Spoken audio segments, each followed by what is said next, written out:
Il y a un homme connu comme le fils aîné inutile du comte Persium. Il est incontrôlable. C'est un maître de l'épée qui est coincé dans sa chambre. C'est un homme qui a perdu la tête. Cet homme s'appelle Ghislain Persium. Tout en tremblant de douleur, un homme en armure réfléchit au fait qu'il a perdu face à une ordure humaine comme Ghislain. Il ne pouvait pas croire que lui, qui était le meilleur chevalier du Nord, perdrait contre quelqu'un comme ça. À côté du chevalier, nous voyons les corps de plusieurs autres chevaliers. Alors que l'homme tremble de douleur, quelqu'un s'approche de lui. La personne lui demande si l'environnement est confortable et chaud. Il dit au chevalier qu'il a investi beaucoup d'argent dans la fabrication des pièges. L'homme qui parlait était un chevalier avec une belle armure et une énorme hache. Avec un regard froid, l'homme a demandé au chevalier s'il aimait l'endroit. Le chevalier devint furieux en entendant cela. Écoute notre believ det à garbage human like Ghislain crited attrape for him. Et asket Ghislain if knew about his plan beforehand. Notre garçon s'est rapproché du chevalier et lui a dit qu'il savait tout. Il a expliqué à l'homme qu'il connaissait. Combien ils étaient, qui étaient les espions et qui l'ont aidé à obtenir des renforts. Le regard froid, Ghislain dit à l'homme qu'il sait tout. Le chevalier dansait simplement dans la main de notre garçon. Le pauvre homme ne peut accepter cette réalité. Il dit à Ghislain qu'il a toujours été un Akaché. Le chevalier éleva la voix et demanda à notre garçon de lui dire comment un bâtard inutile comme lui était capable de savoir ce qui se passait. Avant qu'il n'ait pu finir de parler, Ghislain a utilisé sa jambe pour frapper le visage de l'homme. Il lui a demandé de se taire. Notre garçon a enlevé son casque et a dit à l'homme qu'il pouvait continuer à essayer de les envahir. Il l'a informé qu'il allait gagner la guerre et la suivante. Notre garçon demande au chevalier s'il connaît la raison de sa victoire. Le sourire aux lèvres, Ghislain révèle à l'homme qu'il a tous les plans. La scène change et nous sommes ramenés un an plus tôt. Nous nous trouvons dans un camp de soldats situé dans le royaume de Lutania, près du domaine de Perdium. Nous voyons Ghislain se réveiller dans une des tentes. Notre garçon a été choqué de voir qu'il était en vie. Il passa rapidement la main sur sa nuque pour le confirmer. Ghislain était certain qu'il se trouvait à un autre endroit il y a quelques instants. Il se souvient de ce qui s'est passé plus tôt. Un chevalier lui a arraché son épée des mains et notre garçon a craché du sang lorsque le chevalier l'a attaqué. Lorsque notre garçon est tombé à genoux, le chevalier aux cheveux roux et à l'armure d'or a dit que c'était fini pour Ghislain, le roi des mercenaires et l'un des 7 hommes les plus forts du continent. Le sourire aux lèvres, le chevalier dit que la guerre est finie. Cet homme fait aussi partie des 7 hommes les plus forts du continent. Il est connu sous le nom de noble chevalier Idon. Idon a pointé son épée sur Ghislain et lui a demandé s'il avait un dernier mot à dire.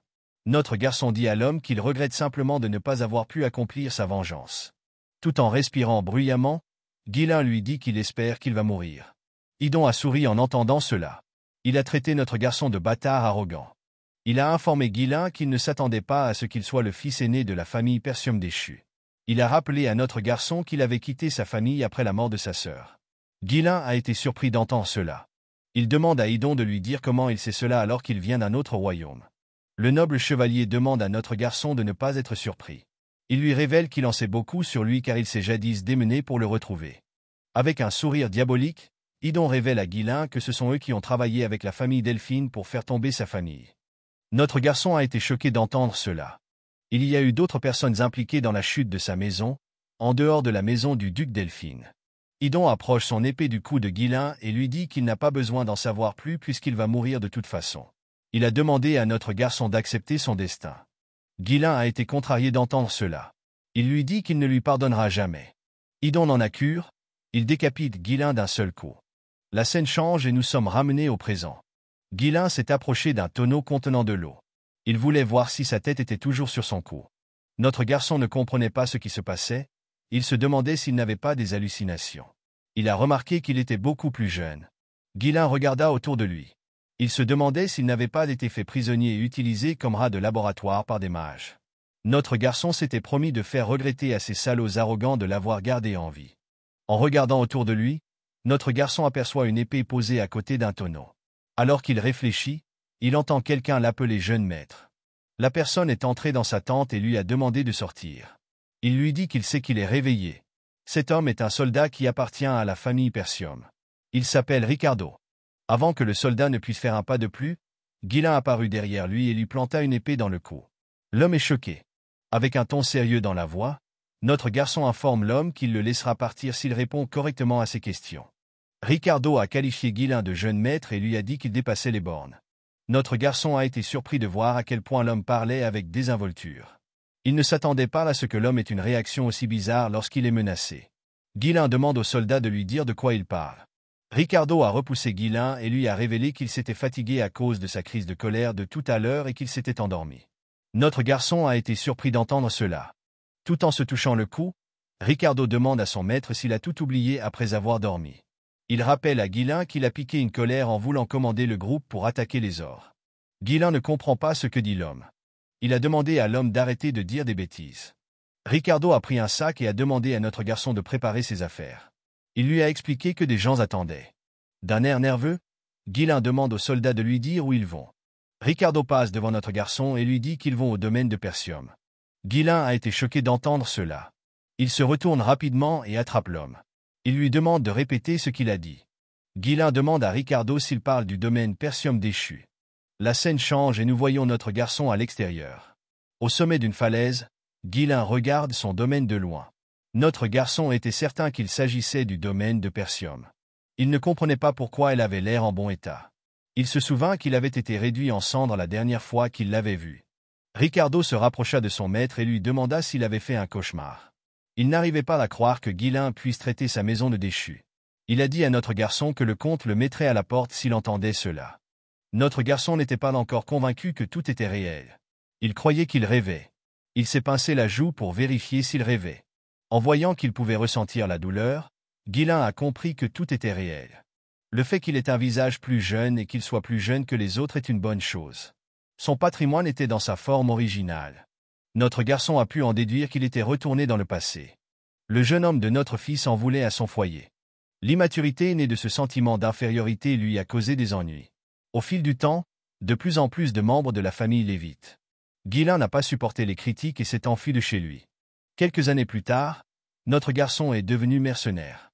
Il a survécu à d'innombrables batailles et a réussi à développer ses compétences. Il finit par se faire un nom. Après avoir accompli tant de choses, Ghislain est retourné dans son pays pour rattraper ses erreurs passées, malheureusement pour lui. Malheureusement pour lui, sa famille avait déjà été réduite en poussière lorsqu'il est revenu. En regardant le drapeau de sa famille, Ghislain s'est rendu compte que tout était encore là. Toutes les personnes qui lui sont chères sont encore là. Notre garçon riait comme un fou. Il ne pouvait pas croire ce qui lui était arrivé. Il voulait chanter une chanson de joie. Mais il est trop tôt pour se réjouir. Ghislain se souvenait que Ricardo avait dit qu'ils étaient venus ici pour attaquer les ors. Notre garçon n'a jamais pu oublier ce qui s'est passé lors du raid des ors dans sa vie passée. C'est le jour où la plupart des membres de l'équipe de raid mourront. Dans sa vie antérieure, Ghislain avait suivi le groupe lors du raid et s'était fait un nom. À l'époque, les rapports disaient qu'il n'y avait que 3 ors. Notre garçon pensait que le combat serait assez facile pour quelqu'un comme lui qui n'avait aucune expérience dans le commandement d'une escouade. Malheureusement pour lui, il y avait plus de 20 ors. Presque tous sont morts parce que notre garçon s'est entêté et a voulu commander une escouade. Ghislain se ressaisit. Il s'est assuré qu'il pouvait s'occuper des monstres puisqu'il n'avait pas vraiment de stratégie. Le seul problème de notre garçon était qu'il ne savait pas si les soldats lui feraient confiance parce qu'ils le considéraient tous comme un bâtard inutile. Alors qu'il réfléchit, Ghislain entend un grand bruit. Un poteau de garde en bois est jeté devant lui. L'un des soldats crie et dit aux autres que les ors sont là. Les hommes ont immédiatement tenté de prendre position. Ghislain fut choqué de voir que les ors arrivaient tôt, il était certain que c'était un peu plus tôt que dans sa vie passée. Les ors ont facilement déchiré les soldats, ils les ont submergés avec leurs armes énormes et leurs corps. Un homme ordonne aux soldats de se mettre en formation. L'homme en armure bleue demande aux soldats de ne pas paniquer. Il leur ordonne de se mettre en formation défensive. Cet homme est le commandant de l'escouade du raid. Il s'appelle Scoven. Avant que l'homme ne puisse approcher d'un ORC, celui-ci lui assène un coup d'épée. Scoven réussit à bloquer l'attaque avec son épée. Le commandant se rendit compte que son escouade avait baissé sa garde. Il ne pouvait pas croire qu'ils étaient tombés dans une embuscade alors qu'ils n'étaient pas préparés. Il fut choqué de voir qu'il y avait plus d'or que ce qui avait été rapporté. Alors qu'il réfléchit, quelqu'un l'interpelle. La personne lui demanda de regarder derrière lui. Un ORC était sur le point d'écraser Scoven avec son arme. Avant que l'ORC ne puisse attaquer le commandant, quelqu'un courut vers lui. La personne a saisi l'épaule du commandant et l'a repoussé. Il s'agit de Ghislain. Scoven est choqué de voir son jeune maître devant lui. Avant que la hache du monstre ne puisse toucher notre garçon, Ghislain l'a poignardé dans la main et a utilisé son épée pour lui couper les doigts. Aussitôt fait. Il coupa la cuisse du monstre. Scoven est choqué de voir son jeune maître devant lui. Avant que la hache du monstre ne puisse toucher notre garçon, Ghislain l'a poignardé dans sa main et a utilisé son épée pour lui couper les doigts. C'est ce qu'il a fait immédiatement. Il coupa la cuisse du monstre. Scoven et le reste des soldats furent choqués de voir cela. L'ORC hurla de douleur et tomba au sol. Ghislain était contrarié de voir le genre d'entaille qu'il avait faite. Il se rendit compte qu'il ne pouvait pas encore utiliser le mana. Il regretta de ne pas être retourné plus tôt dans le passé. Ghislain se tourne vers Scoven et lui a demandé de lui donner quelque chose. Le commandant ne comprend pas de quoi parle le jeune maître. D'un air confiant, Ghislain demande à Scoven de lui donner les droits de commandant. Scoven n'arrivait pas à croire que Ghislain avait demandé le droit de commander. Le commandant savait que Ghislain était un idiot, mais il ne s'attendait pas à ce qu'il demande le droit de commander lorsque la vie de leurs soldats est en jeu. Scoven se lève et dit à notre garçon qu'il ne peut pas lui donner. Ghislain est surpris d'entendre cela. L'homme s'est avancé et a demandé à notre garçon s'il croyait que le champ de bataille était un jeu. Il lui a expliqué qu'il ne pouvait pas renoncer facilement à l'autorité que le Seigneur lui avait confiée. Notre garçon n'a pas apprécié. Il comprenait parfaitement l'homme. Il savait qu'il aurait agi de la même manière si un idiot s'était approché de lui et lui avait demandé le droit de commander. Pendant qu'il réfléchissait, un ORC se précipita sur lui. Scoven demanda à son jeune maître de reculer. Il lui a dit qu'il était trop inexpérimenté pour diriger l'équipe. Immédiatement, il a entendu cela. Ghislain a pris position. Il a compris qu'il n'avait pas le choix. À notre grande surprise, notre garçon a lancé son épée. Scoven a réussi à esquiver l'épée avant qu'elle ne le touche. Il se retourne et attrape Ghislain. Il lui demande de lui dire pourquoi il l'a attaqué. Au moment où il dit cela, le commandant entend quelque chose, il se retourne rapidement. Il vit l'épée de Ghislain au milieu de la tête du monstre. L'ORC ne pouvait même pas crier. Elle est simplement tombée au sol. Scoven est choqué de voir cela. Il se demandait comment son jeune maître avait pu atteindre le point faible de l'ORC. Notre garçon a appelé Scoven et lui a demandé de lui dire ce qui était important sur le champ de bataille. Il a dit au commandant qu'il n'y a aucun espoir de gagner une bataille lorsque les troupes sont remplies de peur. Immédiatement, il a dit ceci. Nous voyons les soldats trembler lorsque des orques crient. Nous voyons les soldats trembler lorsque des orques crient. Le sourire aux lèvres, Ghislain explique à l'homme qu'il faut prendre de l'élan. Dès qu'il a dit cela, notre garçon a couru vers l'avant. Il a retiré son épée de la tête de l'ORC. Il a sauté directement au milieu des monstres. Notre garçon a atterri sur l'un des monstres et l'a poignardé à la tête. Les soldats sont choqués de voir cela. Debout sur la tête de l'ORC, Ghislain hurle à tue-tête. Il demande aux autres monstres de venir à lui. Il leur dit qu'il les tuera tous. Les ors ont rapidement tourné leur attention vers Ghislain. Notre garçon a coupé les 2 premiers ors dans leur estomac et il a coupé la main du 3e ORC. En regardant les têtes des ors qui volaient autour de lui, Scoven se demandait s'il ne rêvait pas. Même s'il était un utilisateur de mana, il lui était difficile de faire quoi que ce soit, et pourtant, son jeune maître Maigrelet met les monstres en pièces. Le commandant s'est vite rendu compte que notre garçon était déjà fatigué. Cependant, Ghislain esquivait l'attaque par le plus petit des mouvements. Et il utilisa son épée pour frapper les ors sur leurs points faibles. Scoven se rendit compte que Ghislain se battait comme un maître de l'épée sans homme. Notre garçon a nargué les monstres en disant qu'ils n'étaient pas encore réchauffés. En s'enfuyant, Ghislain dit aux ors qu'ils ne sont pas à la hauteur de leur réputation d'espèce guerrière.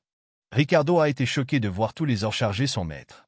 Un autre soldat à côté de lui a remarqué que notre garçon s'enfuyait malgré le fait qu'il disait des bêtises. Ricardo appelle son commandant. Scoven n'arrive pas à comprendre ce que Ghislain pense. Il pensait que c'était une bonne idée pour notre garçon de foncer sur les ors pour attirer leur attention. Cependant, le commandant n'a pas compris. Pourquoi Ghislain aurait couru dans cette direction? Il était certain que l'endroit menait au bord d'une falaise.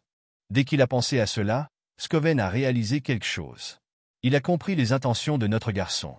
Il demande rapidement à ses troupes d'élever un mur de boucliers. Il leur a dit qu'ils allaient suivre notre garçon. Arrivé au bord de la falaise, Ghislain se dit que Scoven aurait compris son intention s'il était un commandant habile. Notre garçon a bloqué les attaques des monstres en attendant Scoven. Ghislain a préféré tuer tous les ors tout seul. Mais sa terrible endurance n'a pas suffi. Le sourire aux lèvres, notre garçon s'est dit qu'il en avait assez fait. Immédiatement, il a dit ceci.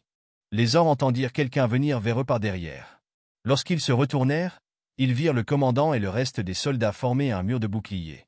Les hommes tenaient fermement leurs lances, ce qui fit sourire Ghislain. Il a dit que c'était parfait. Au moment où il a dit cela, il a sauté de la falaise. Immédiatement, notre garçon a sauté. Scoven ordonna à ses troupes de pousser les ors du haut de la falaise. Les soldats s'approchèrent des ors et les poignardèrent avec leurs lances, tout en criant à tue-tête. Les soldats ont réussi à pousser les ors du haut de la falaise. Les ors tombèrent au sol et couvrirent la zone de sang. Les soldats étaient choqués de voir ce qu'ils avaient fait. Ils n'arrivaient pas à croire qu'ils avaient réussi à tuer tous les ors. Ils s'occupèrent immédiatement des monstres. Scoven se dirigea vers le bord de la surprise de l'homme. Ghislain avait enfoncé son épée dans la falaise et s'y était accroché. Tout en respirant bruyamment, notre garçon sourit à Scoven. Le commandant est soulagé de voir Ghislain, il lui tend la main et lui a demandé de l'attraper. Malheureusement, l'endurance de notre garçon était mauvaise. Avant que Ghislain ne puisse saisir la main du commandant, il lâche l'épée et s'écroule. Scoven et les soldats sont choqués. La scène change et nous voyons quelqu'un appeler Ghislain.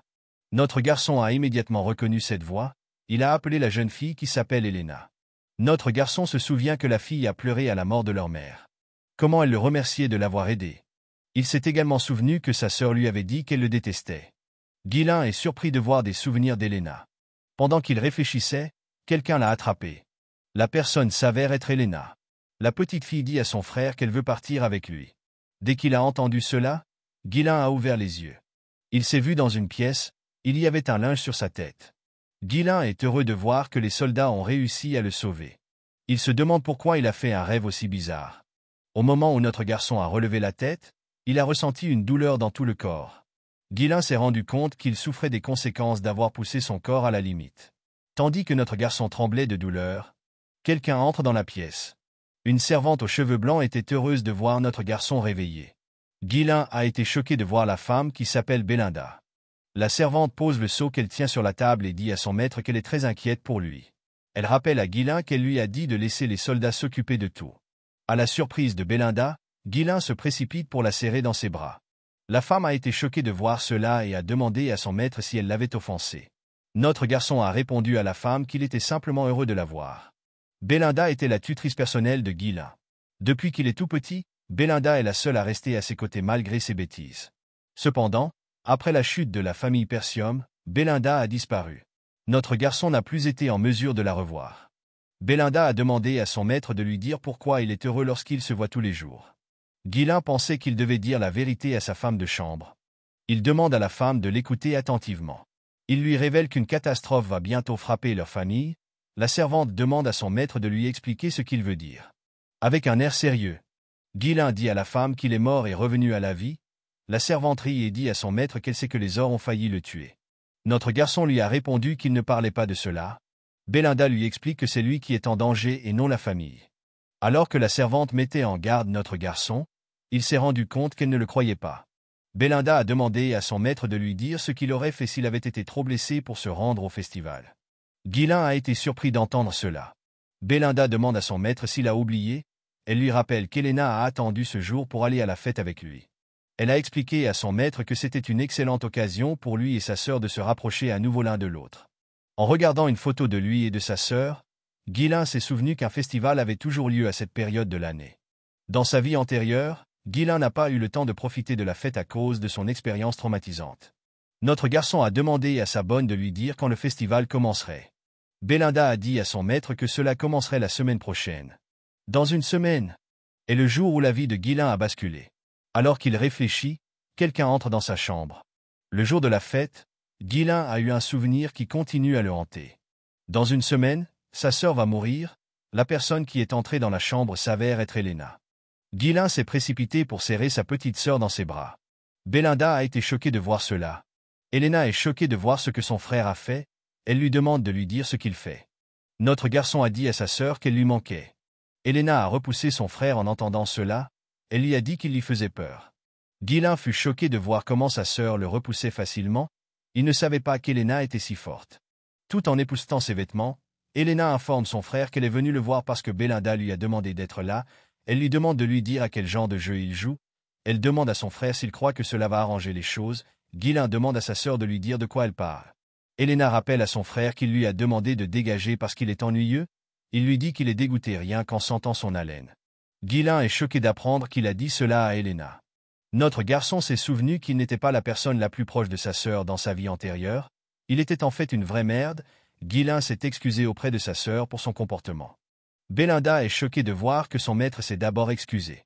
Elena demanda à son frère si sa tête allait bien, elle se souvenait avoir entendu dire qu'un ORC l'avait frappé.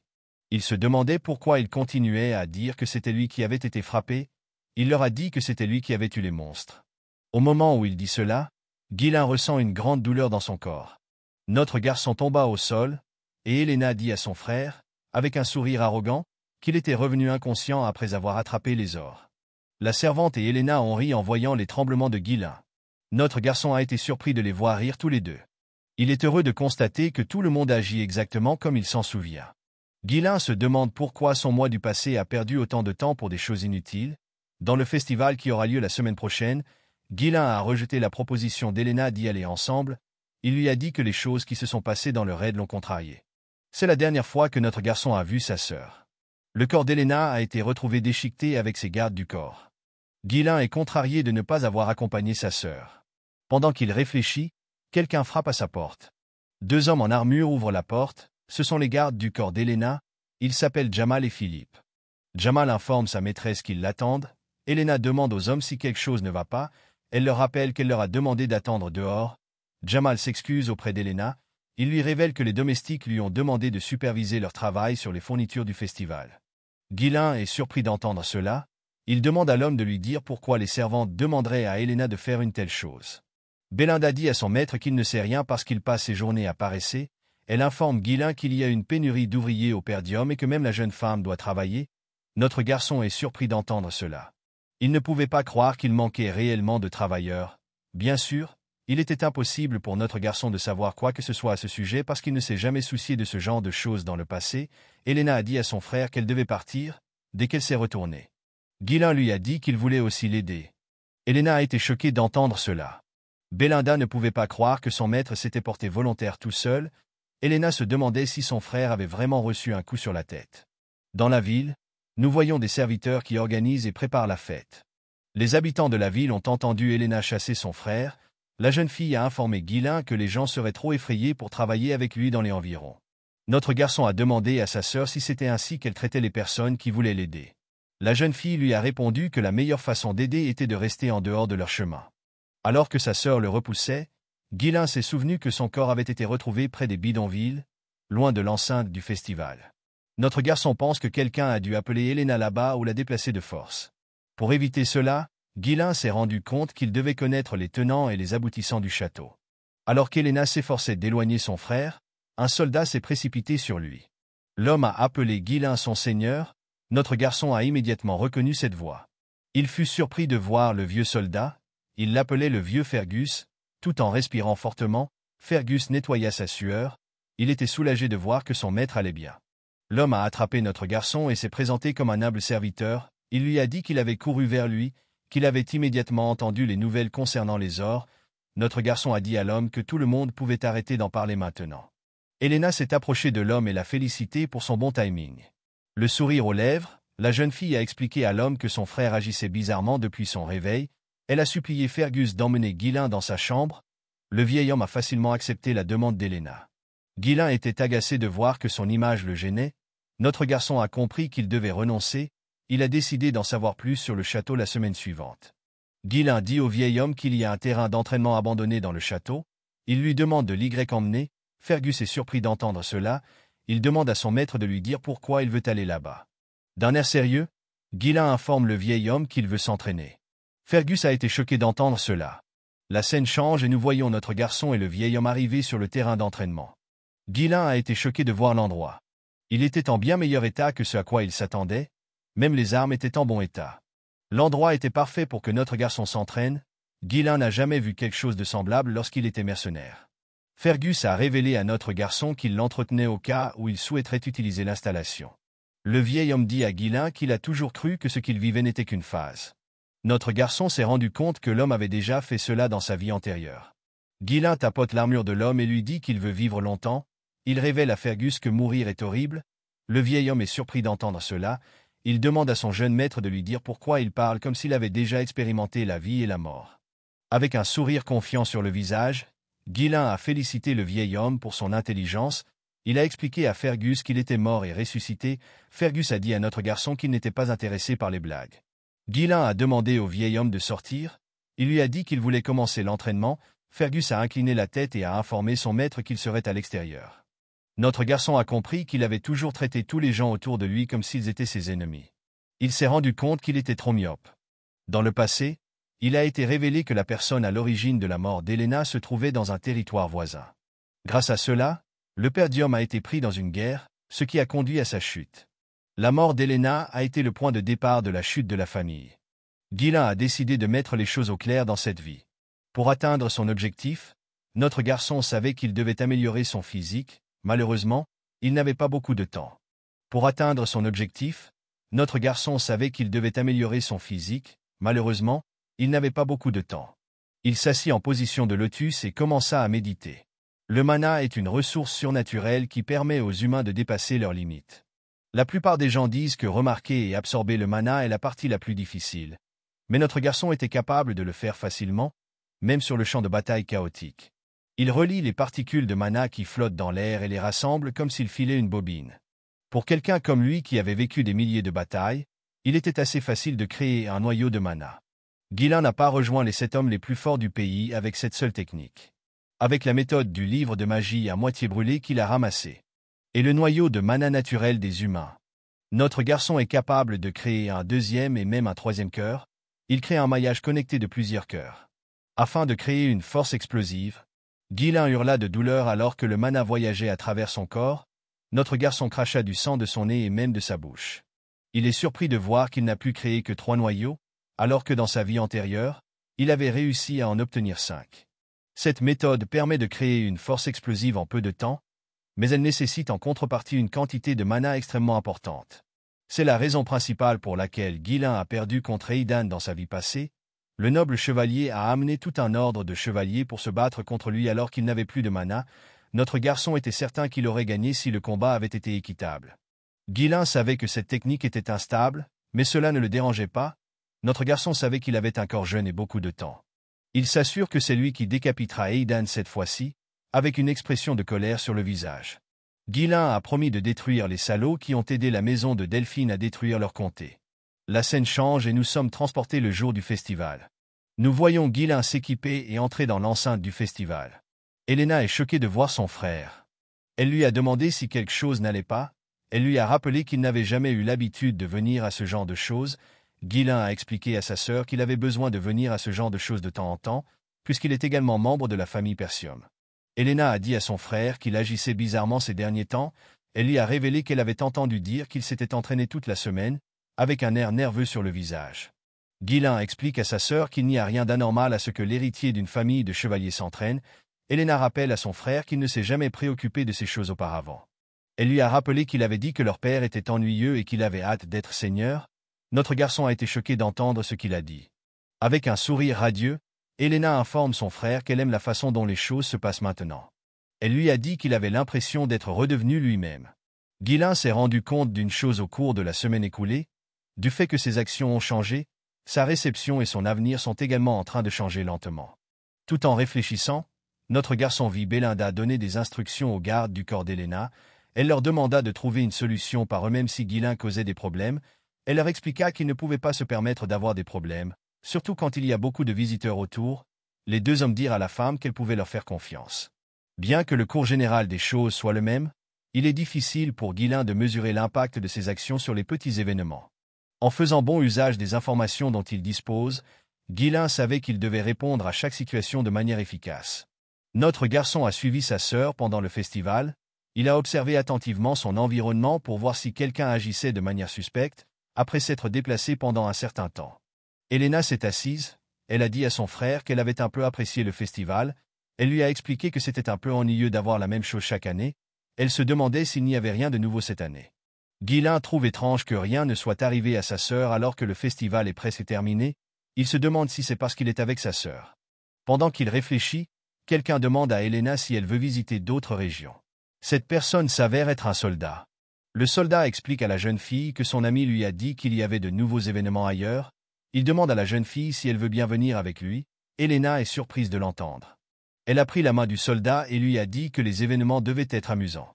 En voyant cela, notre garçon s'est rendu compte que les 2 soldats. En face de lui se trouvent les traîtres. Ghislain ne pouvait pas croire que Jamal et Philippe étaient les traîtres de leur maison.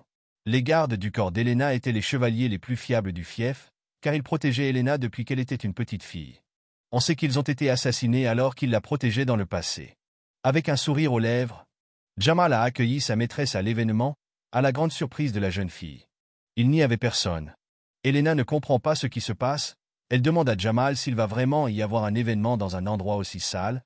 Avec un regard nerveux, Jamal lui dit que les gens n'ont pas encore dû se préparer. Il lui a dit que les gens allaient bientôt arriver. Helena a cru que son garde du corps plaisantait avec elle. Elle lui a demandé s'il se produirait dans un endroit aussi sale, pendant qu'elle parlait. Notre garçon regarda autour de lui. Bien que l'endroit ressemble à une simple rue déserte, Ghislain pouvait dire que les hommes avaient soigneusement bloqué l'issue de secours. Il se rend compte qu'ils ont dû faire leurs préparatifs à l'avance. Pendant qu'il réfléchissait, sa sœur l'a tiré. Elle lui a demandé de partir avec elle. Jamal demande à sa maîtresse de rester pour voir le spectacle, mais Helena lui répond qu'elle ne va pas regarder un spectacle dans un tel endroit. Ghislain a demandé à sa sœur si elle faisait de la musculation. Il lui a dit qu'elle était assez forte. Avant que la jeune fille ne puisse répondre, Philippe est apparu devant elle. D'un air effrayant, l'homme demande à Helena d'attendre un peu. La jeune fille est devenue nerveuse en voyant l'expression de son visage. Elle a dit à ses deux gardiens qu'ils agissaient bizarrement. Elle leur a demandé si quelque chose n'allait pas. Jamal s'est excusé auprès d'elle pour l'avoir effrayée, avec un regard effrayant. L'homme informe sa maîtresse qu'une demande raisonnable lui est parvenue. Helena a été surprise d'entendre parler d'une demande. Au moment où Jamal a dit ça, 3 hommes entrent dans la zone, 2 d'entre eux portent des vêtements noirs, l'autre, qui semble être leur chef, porte un manteau et un chapeau bleu. Cet homme s'appelle Frank, et Frank a félicité les hommes pour leur bon travail. Jamal s'est approché de l'homme et lui a dit qu'ils avaient amené leur maîtresse comme il l'avait promis. Il a dit à Frank que leur accord s'arrêtait là. Frank a remarqué que Ghislain était aussi là avec Helena. Il a dit à Jamal qu'il ne lui avait jamais demandé d'amener notre garçon. Tout en tremblant, Helena serre son frère dans ses bras. Le sourire aux lèvres, Jamal révèle à l'homme qu'il lui donnera Ghislain gratuitement. Il lui dit que notre garçon les a suivis bêtement sans savoir que ce serait son cimetière. Ghislain a demandé à Jamal s'il pensait vraiment pouvoir s'en sortir en les vendant. Avec un air arrogant, Jamal a demandé à notre garçon de s'inquiéter pour lui. Il lui a dit qu'il n'avait qu'à s'enfuir dans un endroit lointain. Il a expliqué à notre garçon que lui et son ami en avaient tout simplement assez de cette terre appauvrie et tourmentée par les barbares. Il a dit à Ghislain qu'il y en a beaucoup d'autres qui quittent le pays. Au moment où il dit cela, Ghislain se rapproche de lui et l'attaque. Notre garçon transperce facilement son armure d'un seul coup. Tout le monde a été choqué de voir cela. Le corps de Jamal s'est déchiré. Notre garçon a dit à l'homme que les personnes qui sont parties n'ont jamais essayé de les vendre, et il a immédiatement dit ceci. Il se tourne vers Philippe et lui demande s'il a tort. Le chevalier s'empara rapidement d'Helena. Il traita Jamal d'idiot. Il ne pouvait pas croire qu'un chevalier perdrait contre un amateur, avant que l'idiot ne puisse rengainer son épée. Ghislain lance son épée directement sur son front. L'homme ne comprend pas ce qui vient de se passer. Il s'écroule et meurt. Helena se précipite vers son frère. L'un des hommes en noir demande à son chef s'ils sont vraiment en train de regarder Ghislain. L'autre homme dit à Frank que notre garçon n'a jamais eu d'expérience de combat réel ou d'entraînement fondamental. Frank dit aux hommes qu'ils sont bien en train de regarder Ghislain. Bien qu'ils aient été pris au dépourvu, Frank ne pouvait pas croire que notre garçon avait tué 2 chevaliers instantanément avec des attaques utilisant le mana, tout en tremblant. Helena demande à son frère de lui expliquer ce qui se passe. Dès qu'elle a posé sa question, notre garçon l'a frappé au cou et l'a assommé. Il l'a déposé avec précaution sur le sol et lui a demandé de se reposer un peu. Dès qu'il l'a fait, Frank l'a remercié de leur avoir facilité la tâche. Il dit à Ghislain qu'il est très différent de ce qu'il a entendu. Il lui révèle qu'ils avaient l'intention de s'occuper de Jamal et de Philippe. L'homme fume une pipe et demande à notre garçon s'il a caché ses véritables talents. Ghislain retire son épée de la tête de Philippe et demande à Frank de lui dire pourquoi il se soucie de ses compétences. Notre garçon a regardé attentivement les hommes. Les hommes en noir n'étaient rien pour lui. Mais Frank était différent. La quantité de mana qu'il dégageait était d'un tout autre niveau. Ghislain comprit qu'il devait mettre fin au combat rapidement. Il libéra son mana et sortit quelques cordes. Avant de se battre, notre garçon a demandé aux hommes de lui dire qui avait fait la demande. Frank a répondu à notre garçon qu'il n'était pas nécessaire qu'un homme mort obtienne cette information. Ghislain savait déjà que les hommes ne lui répondraient pas facilement. Il a pris position et a dit aux hommes que, de toute façon, ils allaient bientôt révéler la vérité. L'un des subordonnés de Frank lui demande s'il faut couper la tête de Ghislain. L'homme répond à son subordonné qu'il veut qu'il capture notre garçon vivant et qu'il lui brise tous les os pour qu'il ne puisse pas s'empêcher de devenir fou. Avec un sourire effrayant, Frank dit que Ghislain doit hurler de douleur pour que la forme soit belle. Dès qu'ils ont entendu cela, les 2 hommes se sont précipités sur notre garçon. Guilain a sorti quelque chose de sa poche et le lance sur l'un des hommes. L'homme a été surpris de voir un pétard, au moment où il a perdu sa concentration. Guilain se rapproche de lui et le poignarde à la tête. L'autre homme dit qu'il s'agit d'une ruse superficielle, et il attaque rapidement notre garçon. Guilain a déplacé son épée derrière lui et l'a utilisée pour bloquer l'attaque, tout en s'accrochant. Notre garçon a mis sa main autour de l'épée, il a utilisé son épée pour frapper la main de l'homme. Avant que l'homme ne puisse réagir, Guilain l'a décapité. Au moment où il a fait cela, Franck l'a attaqué. Notre garçon a bloqué l'attaque avec l'autre épée. Franck a été choqué de voir cela. Il n'arrivait pas à croire que Guilain avait réussi à bloquer son attaque dans sa position. Il était certain qu'il s'agissait d'une attaque sournoise parfaite. Guilain repousse rapidement l'épée de l'homme et se lève. Il a fait une coupure nette sur le cou de Franck. La pipe de l'homme est tombée par terre, à la surprise de notre garçon. Franck l'a attaqué, tout en utilisant du mana sur son cou. Franck dit à Guilain qu'il est en fait surpris. Il a dit à notre garçon qu'il aurait perdu son cou s'il n'avait pas eu assez de mana. Guilain fut choqué de voir que Franck avait survécu à une attaque au cou. Il réalisa rapidement que l'homme avait concentré son mana autour de son cou pour réduire les dégâts. Franck a pris position et a dit à notre garçon qu'il ne savait pas où il avait appris ses étranges talents d'escrimeur. Avec un sourire inquiétant, l'homme promet à Guilain qu'il mourra ici. Franck a repoussé notre garçon et lui a dit qu'il ne pouvait pas le vaincre avec son faible mana. Il a assuré à Guilain qu'il mourrait ici. À la surprise de l'homme, Guilain sourit en entendant cela. Franck ne comprenait pas pourquoi notre garçon souriait. Guilain repoussa l'épée de l'homme et lui fit perdre son calme. Immédiatement, il utilise sa jambe pour donner un coup de pied au visage de Franck. Franck a rapidement reculé après avoir reçu l'attaque. D'un air suffisant, Franck rappelle à notre garçon que ses attaques ne fonctionneront pas avec son petit mana. Au moment où il a dit cela, Franck a craché du sang. Il tombe à terre et se met à tousser fortement. L'homme ne comprend pas ce qui se passe. Il s'est rendu compte que l'attaque de Guilain était beaucoup plus puissante qu'auparavant. Il était certain qu'il était impossible pour Guilain de percer son amélioration avec son niveau de compétence. Notre garçon s'est lentement approché de l'homme et lui a révélé qu'il ne s'attendait pas à ce que quelqu'un soit le véritable coupable de la mort de sa sœur. D'un air effrayant, il libéra son troisième noyau et demanda à Franck de se préparer. L'homme était choqué de voir cela. Il ne pouvait pas croire que le mana de notre garçon avait soudainement augmenté. Avant qu'il ait pu y réfléchir, il a vu Guilain devant lui. Il a été choqué de voir à quel point notre garçon était devenu rapide. Guilain attaqua l'assassin avec plus de férocité. Cependant, Franck put bloquer les attaques, mais les attaques étaient assez lourdes.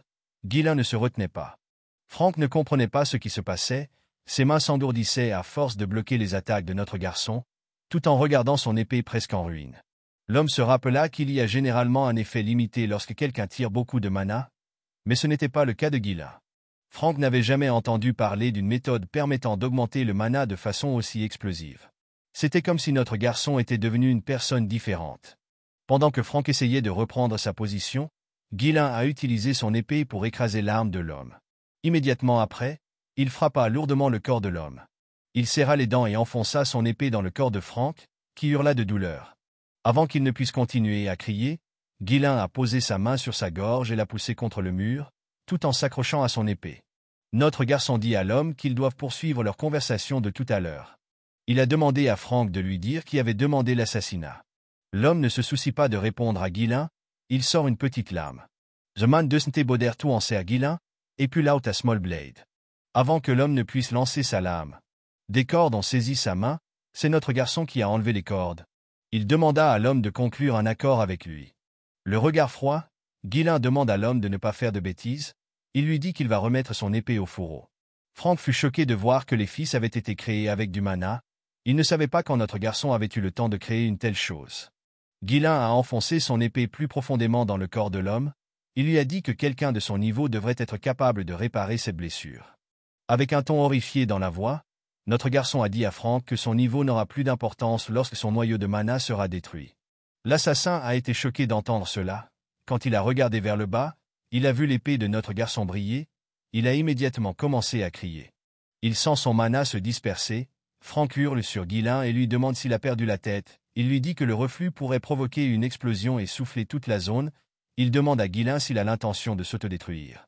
Avec un regard terrifiant, notre garçon a dit à l'homme que seuls ceux qui ne sont pas compétents font une telle erreur. Il a assuré qu'il peut se débrouiller tout seul. Franck a été choqué de voir l'expression du visage de Guilain. Il a compris que notre garçon ne bluffait pas. Il a acquis la certitude qu'il allait mourir.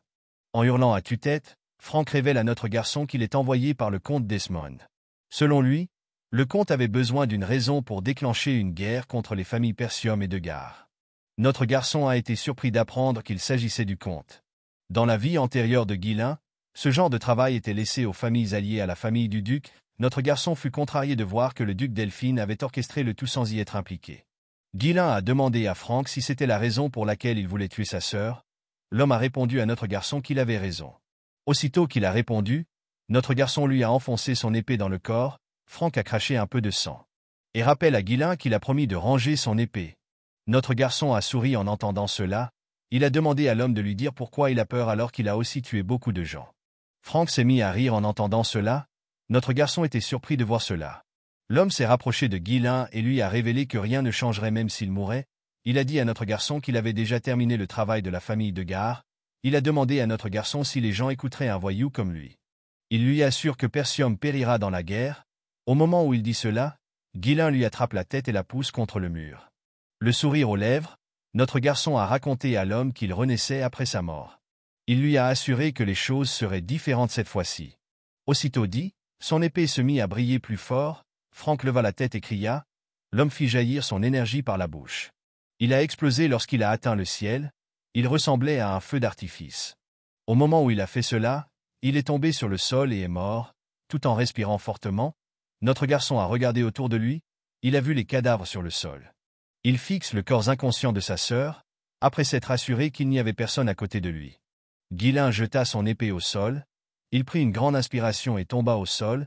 Il commença à cracher du sang, tout en nettoyant le sang de sa bouche.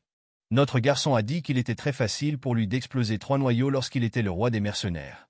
Il s'est redressé en se disant qu'il ne tomberait pas ici. Notre garçon s'est précipité vers un bâtiment. Et a ouvert la porte d'un coup de pied. Il a trouvé 2 corps à l'intérieur du bâtiment. Dans la vie antérieure de Guillain, un autre corps qu'Helena a été retrouvé à cet endroit. Grâce à ce que Frank a dit plus tôt, notre garçon a réalisé que le corps devant lui appartenait au fils de la famille de Gar. Le garçon a été tué avec son chevalier d'escorte. Les 2 hommes ont été réduits au silence et accusés d'être les assassins d'Helena. Notre garçon a déplacé leur corps. Il était certain qu'une guerre aurait lieu si ces corps étaient révélés. Guillain a sorti un pétard. Il a décidé d'effacer les preuves. Après avoir mis le feu au bâtiment, notre garçon a porté sa sœur et s'est éloigné lentement. Il s'est assuré qu'il ne laisserait jamais les choses se dérouler comme prévu pour ses ennemis. Alors que Guillain s'avance, on voit quelqu'un qui l'observe depuis un arbre. La personne a disparu après avoir regardé notre garçon pendant un moment. La scène change et nous voyons l'homme faire son rapport à ses supérieurs assis autour d'une table ronde. L'homme leur révèle que l'assassinat a été un échec. Les personnes assises autour de la table ronde ont été choquées d'entendre cela. Elles ne pouvaient pas croire que Frank et les 2 autres chevaliers avaient échoué la mission. Elles ont demandé à l'homme s'ils avaient baissé leur garde parce qu'ils croyaient que le travail serait facile. D'un air nerveux, l'homme leur dit qu'ils ont échoué à cause de Guillain. Les hommes ont été choqués d'entendre cela. Ils n'arrivaient pas à croire que le bâtard inutile du Nord avait vraiment fait quelque chose. L'un des hommes présents sur la table a rappelé à l'espion que Guillain est en fait une merde inutile. Il a demandé à l'homme d'arrêter d'utiliser notre garçon comme excuse. L'espion a révélé à l'homme que Guillain est complètement différent des informations et des rumeurs qu'ils ont sur lui, tout en se rappelant comment notre garçon a traité avec leurs hommes. L'espion a dit à ses supérieurs que Guillain était fondamentalement une personne complètement différente. L'homme révèle à ses supérieurs qu'ils se sont déjà occupés de la famille de Gar. Il leur assure qu'il ne sera pas difficile de déclencher une guerre territoriale. Il les supplie de lui donner une nouvelle chance. Les hommes ont demandé à l'espion de se taire. Ils ne pouvaient pas croire qu'il n'était pas capable d'obtenir suffisamment d'informations sur un seul enfant. Ils ont demandé à l'espion s'il savait qu'il avait repoussé leur plan. Ils ne pouvaient pas croire que l'homme demandait une autre chance alors qu'il avait échoué dans sa première mission. Les membres du groupe ont ordonné l'élimination de l'espion. Au moment où ils ont dit cela, quelqu'un assis sur un trône leur a dit qu'ils étaient bruyants. L'homme a demandé à l'espion de lui indiquer le type de chance qu'il souhaite. L'espion assure à l'homme qu'il peut se débarrasser de Guillain. L'homme lui demande de lui dire comment il veut faire. L'espion révèle à l'homme mystérieux qu'il fera en sorte qu'un duel se produise naturellement. Il dit à l'homme qu'il a quelqu'un en tête. Les hommes de la table lui ont demandé de leur dire qui il comptait choisir. L'homme leur a révélé qu'il avait l'intention de choisir qu'un loge. Cette personne est célèbre pour sa maîtrise de l'épée basée sur la force, malgré son jeune âge. Il est l'incarnation de la force. L'espion a assuré à ses maîtres qu'il n'y a personne dans le Nord qui soit à la hauteur de la force de Cain, d'après l'homme. Cain est le cousin de Guillain. Il ne sera donc pas difficile de les faire se rencontrer en duel. Le regard froid, l'homme mystérieux dit à son subordonné qu'il n'aura pas d'autre chance après cela, l'espion lui assure qu'il ne le décevra pas. La scène change et nous sommes emmenés dans la salle d'entraînement de la maison Perdium. Fergus entre dans la pièce et dit à son maître que c'est déjà l'heure du repas. Le moment est 7:10, et saw something coming toward him. Notre garçon a posé son fil sur une épée à côté de l'homme. Il enroula le fil autour de l'épée et s'en servit pour la tirer à lui. Ghislain déplace prudemment son épée. Il voulait voir si le fil était facile à manier pour lui. En balançant son épée, notre garçon a vu le vieil homme. Fergus s'est approché de son maître et s'est excusé d'avoir interrompu sa séance d'entraînement. Il demanda à son maître de lui dire comment il avait pu traîner l'épée. Ghislain a montré le fil à l'homme. Il dit à son chevalier que la technique est connue sous le nom de fil de mana. C'est une façon d'utiliser le mana comme une corde. Dans la vie antérieure de notre garçon, il utilisait cette technique tout le temps, mais à son niveau actuel, Ghislain doit faire imploser son noyau pour pouvoir l'utiliser comme avant, car il manque de mana. La seule façon pour notre garçon d'utiliser du mana tout en utilisant ses fils est de créer une plus petite quantité de fils. Le vieil homme fut surpris de voir la technique de son maître. Il avait toujours cru qu'il avait bien entraîné son mana, mais il n'avait jamais vu quelque chose comme ça. Fergus ne savait pas comment son maître avait pu créer cette technique avec le mana. Il était certain que Ghislain n'avait aucune compétence et qu'il ne s'était pas entraîné depuis longtemps. Notre garçon a demandé à l'homme s'il avait besoin de quelque chose. Fergus a dit à son maître qu'il était en fait passé pour lui dire quelque chose. Il s'incline et remercie Ghislain d'avoir protégé sa petite sœur. Notre garçon a été surpris de voir le vieil homme le remercier. Il lui a dit qu'il avait fait ce qu'il fallait. Il a demandé à Fergus de manger avec lui. Quelques jours plus tard, la fête a été interrompue, probablement parce qu'un chevalier a tenté de trafiquer la jeune femme. À l'intérieur du château, nous voyons Helena se plaindre à son frère. Elle lui dit que personne ne la croit quand elle dit qu'il l'a sauvée. Elle demande à son frère de dire quelque chose aux gens. Ghislain lui assure que c'est bon. Il lui dit que personne ne le croira non plus. Belinda a été contrariée par les propos d'Helena. Elle a été contrariée d'entendre que Jamal et Philippe essayaient de la prendre. Elle a cru que les chevaliers essayaient de prendre Helena pour eux. Elle a dit à sa maîtresse qu'elle avait toujours cru que les deux hommes étaient des pervers. Ghislain est heureux de voir que sa sœur a réussi à survivre. Bien qu'il ait pu empêcher la guerre de se produire, notre garçon savait que ses ennemis n'abandonneraient pas facilement. Ghislain savait qu'il ne pourrait pas les arrêter éternellement seul. Il a compris qu'il devait développer sa propre force militaire. Pendant qu'il réfléchissait, une servante est entrée dans la pièce. Elle a apporté un chariot contenant leur nourriture. Notre garçon a compris qu'il devait faire de la politique s'il voulait obtenir les choses dont il a besoin. La femme de chambre a placé l'assiette sur la partie de la table réservée à Ghislain. Lorsqu'il a ouvert l'assiette, il a vu un morceau de pomme de terre. Notre garçon a été choqué de voir cela. Ghislain se tourne vers Belinda et lui demande de lui dire quand ils prendront le dessert. La servante est surprise d'entendre cela. Elle demande à son maître s'il ne sait pas ce qu'il en est de leur situation. Au moment où elle dit cela, notre garçon entend quelqu'un crier à l'extérieur du château. Il a sursauté en entendant la personne. À la porte du château, on voit un barbu grassouillet qui demande à la maison Perdium de le dédommager pour le préjudice qu'ils ont causé avec l'annulation de la fête. Il n'y avait pas que l'homme joufflu qui demandait cela. D'autres hommes demandaient aussi des compensations. Ils tenaient des fourches.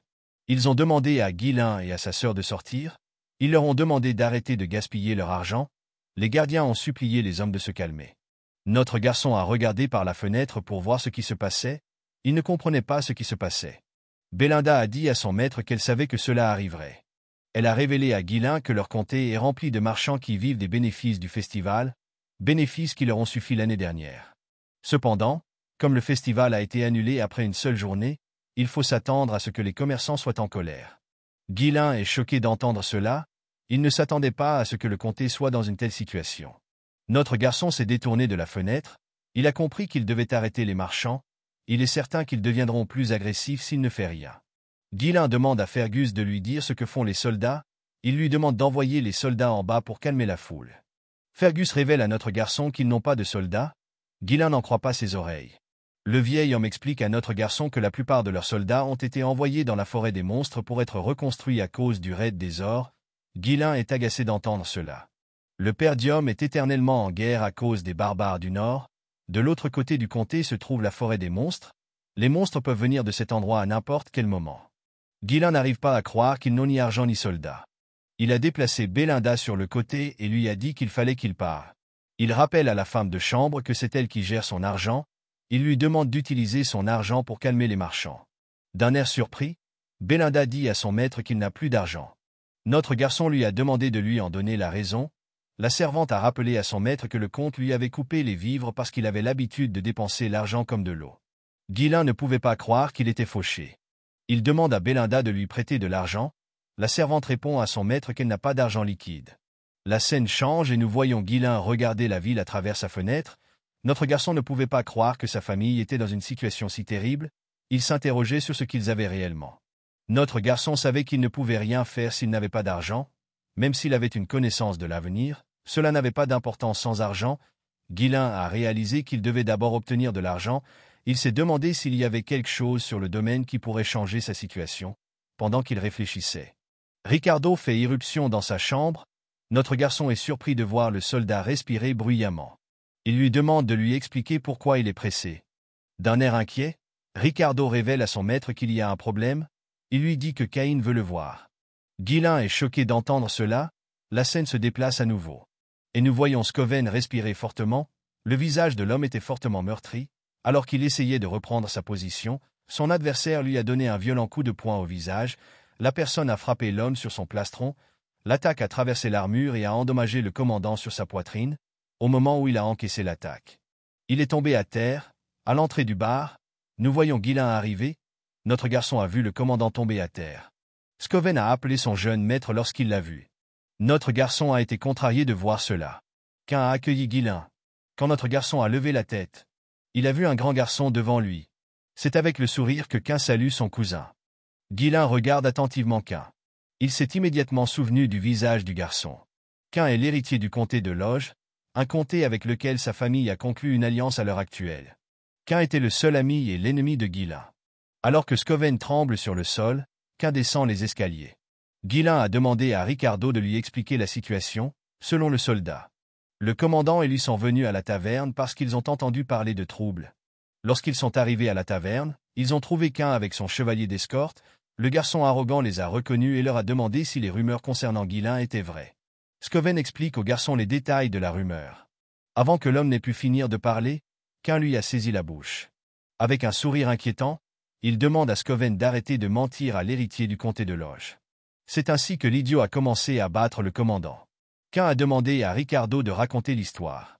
D'après le garçon, le commandant lui a dit que notre garçon, qui n'a jamais été entraîné de sa vie, a abattu un ORC à main nue et s'est occupé tout seul des chevaliers d'escorte traîtres. Cain explique à Ghislain qu'il doit réveiller le commandant pour le ramener à la raison. Avec un sourire inquiétant, Cain a dit à Ghislain que rien de tout cela ne serait arrivé s'il n'avait pas menti en premier lieu. Notre garçon comprit immédiatement pourquoi cet idiot arrogant se comportait ainsi. Il se souvint que Caïn l'avait toujours traité comme son subordonné.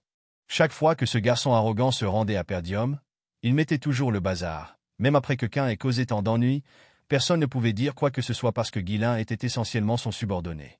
Personne dans le comté ne pouvait mépriser Cain. Contrairement à Ghislain qui a toujours eu un complexe d'infériorité. L'assurance et l'audace de Cain ont été saluées comme des qualités propres à un héritier. Grâce à cela, Ghislain a été plus critiqué par les gens. Notre garçon a souri quand il s'est souvenu de cela. Cain fut surpris de le voir sourire. Il ne s'attendait pas à cette réaction. Normalement, Ghislain l'aurait chargé après avoir reçu autant de provocations. La scène bascule et nous sommes ramenés quelques heures plus tôt, au comté de Loges. Caïn entend l'espion lui demander de tuer Ghislain, ce qui choque le garçon. L'espion lui a assuré que la personne estimée soutiendrait sa famille s'il réussissait. Cain expliqua à l'homme qu'il n'était pas difficile de s'occuper de notre garçon, mais qu'il était toujours difficile de tuer l'héritier d'un comté, et il demanda à l'homme de lui dire comment il était censé éliminer notre garçon.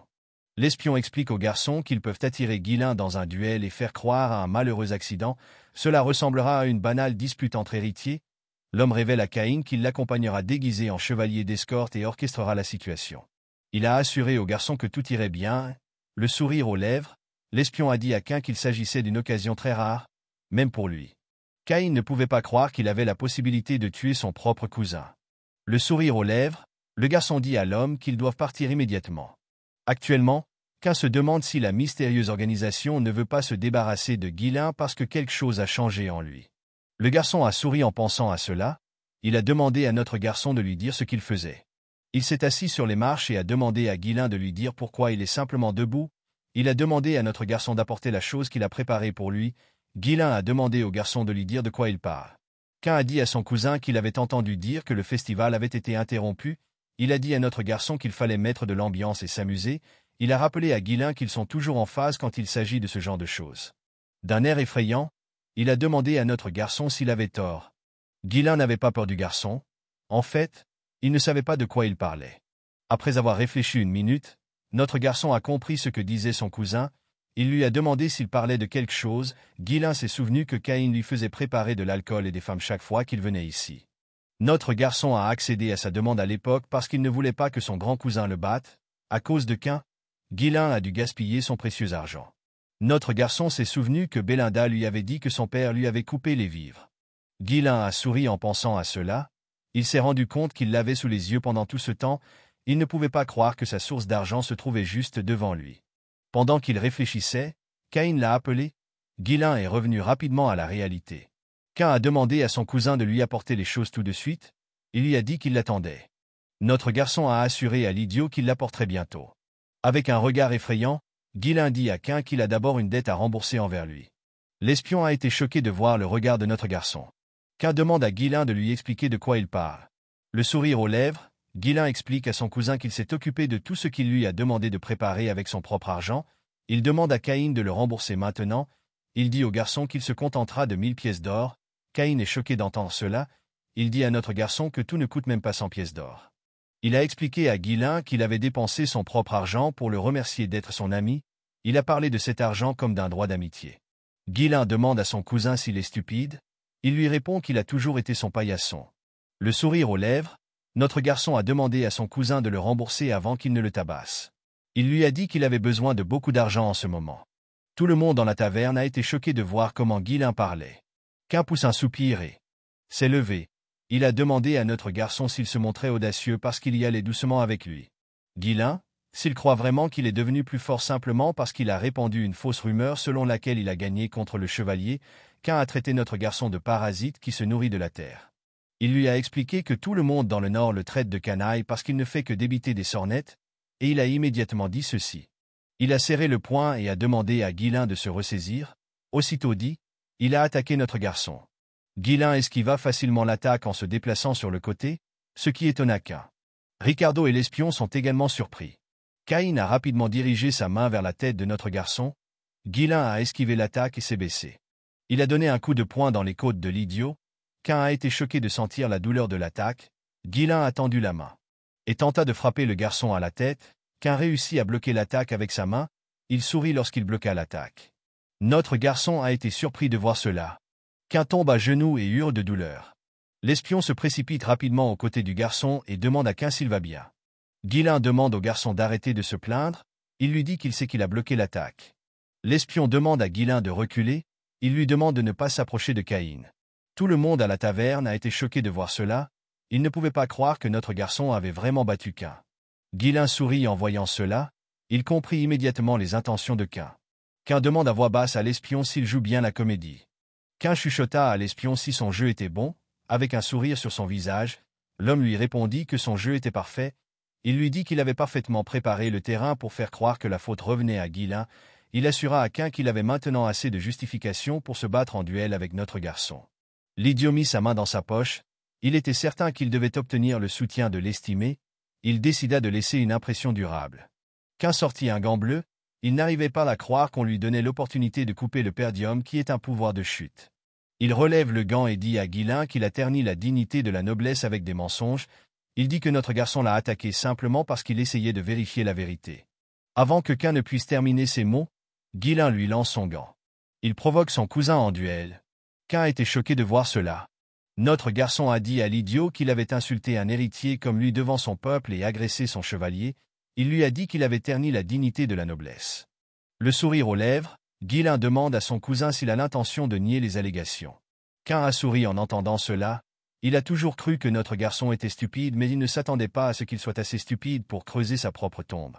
Il sort son épée et dit à Guilain qu'il accepte le duel. Il a pointé son épée sur notre garçon et lui a demandé de ne pas le regretter, même s'il meurt. Notre garçon a souri en entendant cela. Il appela Ricardo. Le soldat lui répondit immédiatement. Guilain ordonna à Ricardo d'amener tous les marchands qui protestaient devant le château. Le soldat fut choqué d'entendre cela. Avec un sourire fou, Guilain demande à Ricardo de dire aux commerçants qu'il va les aider à gagner beaucoup d'argent. Lorsque le festival a été annulé, l'atmosphère qui avait atteint son paroxysme s'est soudainement refroidie, certains touristes ont regretté leur décision de visiter le comté. Guilain était certain que les touristes étaient dans un état de combustion incomplète. C'est parce qu'ils n'étaient pas en mesure de dépenser leur argent ou leur temps. Dans cette situation, si un événement se produisait maintenant, il pourrait les apaiser. La scène change et nous voyons Guilain et Quint sur une estrade. Les deux garçons étaient entourés d'un grand nombre de personnes. Ils semblaient excités d'assister à un duel entre notre garçon et Quint. La plupart des gens étaient heureux de voir que Guilain allait être battu, grâce à la bagarre. Les propriétaires de magasins ont ouvert leurs boutiques et ont commencé à vendre leurs articles aux touristes. Le marchand Joufflu qui protestait a demandé à tout le monde de parier. Il leur a demandé d'apporter leur argent. Tous les marchands ont immédiatement mis leur argent. Ils ont parié sur Caïn. Ils étaient certains que c'était une victoire assurée. Caïn pose son énorme épée sur le sol et Delhomme a demandé à notre garçon de lui dire pourquoi il transformerait un duel sacré en un marché. Le sourire aux lèvres, le garçon dit à Guilain que son épée ne s'arrêtera pas même s'il se rend. Guilain ne fut pas surpris d'entendre cela, il savait déjà que Caïn et son chevalier d'escorte avaient l'intention de le tuer. Notre garçon dit à son cousin que suffisamment de personnes se sont rassemblées, il lui dit qu'ils peuvent commencer le match. Au moment où il dit cela, l'espion lui demande d'attendre, le sourire aux lèvres. L'homme dit à Guilain qu'un pari en bonne et due forme ne peut avoir lieu. Tout le monde a été choqué d'entendre cela. L'homme Joufflu révèle au peuple que personne n'a parié sur Guilain. Les gens n'ont pas été choqués d'entendre cela, ils pensent que seule une personne stupide parierait sur Guilain, ils pensent tous que les résultats sont trop évidents. Quint a ri en entendant cela, il a dit à notre garçon que même son propre peuple ne lui fait pas confiance. L'homme grassouillet demande à l'espion s'il faut changer le contenu du pari. Il lui répond qu'il faut parier sur la résistance de Guilain face à Caïn. Au moment où il dit cela, quelqu'un dépose un sac d'or sur la table, la personne s'avère être le commandant, il était soutenu par Ricardo. L'homme dit au marchand qu'il veut parier sur notre garçon. Guilain a souri en voyant cela. Une autre personne a déposé un énorme sac d'or sur le sac de Scoven. La personne s'avère être Helena, la fille a dit à l'homme qu'elle voulait parier sur son grand frère. Guilain et tous ceux qui étaient là ont été choqués de voir cela. La fille a demandé au marchand si l'argent était suffisant, après l'avoir soigneusement compté. L'homme lui dit que c'est suffisant. Belinda rappelle à Helena qu'elle lui a déconseillé de le faire. Quint leur a dit qu'il l'avait fait attendre sans raison. L'arbitre a demandé au garçon de se préparer. Guilain rappelle à Caïn qu'il est plus âgé que lui. Il lui dit que ce sera un peu étrange s'il fait le premier pas. Le garçon est choqué d'entendre cela. Guilain a sorti son épée. Il a demandé à Caïn de venir vers lui. Caïn n'a pas compris ce que notre garçon pensait. Il est descendu et a dit à Guilain qu'il était un peu tard pour qu'il se comporte comme un grand frère. Au moment où il a dit cela, on leur a demandé de commencer le combat, ce qu'il a entendu immédiatement. Quint s'est levé d'un bond et s'est précipité pour attaquer notre garçon. Il a utilisé son élan pour frapper Guilain avec sa lourde épée. Notre garçon a réussi à bloquer l'attaque. Il a été surpris de sentir le poids de l'épée. Caïn lui dit qu'il s'est déjà trop abaissé à agir comme un grand frère. Il a utilisé la poignée de son épée pour repousser Guilain. Il a saisi sa lame et a utilisé sa poignée pour attaquer la tête de Guilain. Notre garçon a réussi à esquiver l'attaque en se baissant. Au moment où il a vu cela, Quint a essayé de lui donner un coup de pied avec sa jambe. Guilain a pu esquiver l'attaque mais la jambe de Quint a quand même détruit le sol. Tout le monde était choqué de voir la force de Quint. Il ne pouvait pas croire qu'il n'avait même pas donné à notre garçon la chance d'attaquer. Avec un regard arrogant sur son visage, l'idiot souriait à notre garçon. Guilain ne s'attendait pas à ce qu'il soit aussi fier. Belinda a commencé à paniquer après avoir vu la force de Quint. Elle a attrapé Helena et lui a dit qu'il devait arrêter le combat. L'espion sourit en entendant cela. Il sait qu'il est déjà trop tard, quel que soit l'adversaire. Il est pris au piège dès qu'il décide de croiser le fer avec Caïn. L'adversaire est submergé par son immense force et il sera consumé par l'idée qu'il n'a aucune chance de contre-attaquer. L'adversaire finira par utiliser toute son énergie pour esquiver les attaques. À la fin, l'adversaire épuisé laissera une ouverture après avoir esquivé pendant un certain temps et ils connaîtront leur fin. Quint a toujours gagné de cette manière. L'idiot a commencé à attaquer Guilain de manière plus agressive. Notre garçon a réussi à esquiver les attaques. Quint a souri en voyant cela. Il a dit à notre garçon qu'il est toujours aussi glissant. Il a remarqué que les compétences de Guilain se sont améliorées depuis la dernière fois qu'ils se sont rencontrés. Il a cessé d'attaquer avec sa lame et l'a retournée. Il a saisi la lame. Il a dit à notre garçon qu'il avait toujours été bon à la course depuis qu'ils étaient petits. Guilain réussit à utiliser son épée pour bloquer l'attaque. À sa grande surprise, Quint utilisa la poignée pour l'attraper et le projeter en l'air. Tout le monde a été choqué de voir cela. L'homme a souri en voyant cela. Il croyait que notre garçon était fini. Alors qu'il redescendait lentement vers le sol, Guilain a déclaré qu'il voulait ménager son cousin. Malheureusement pour le pauvre bougre, il a franchi la ligne.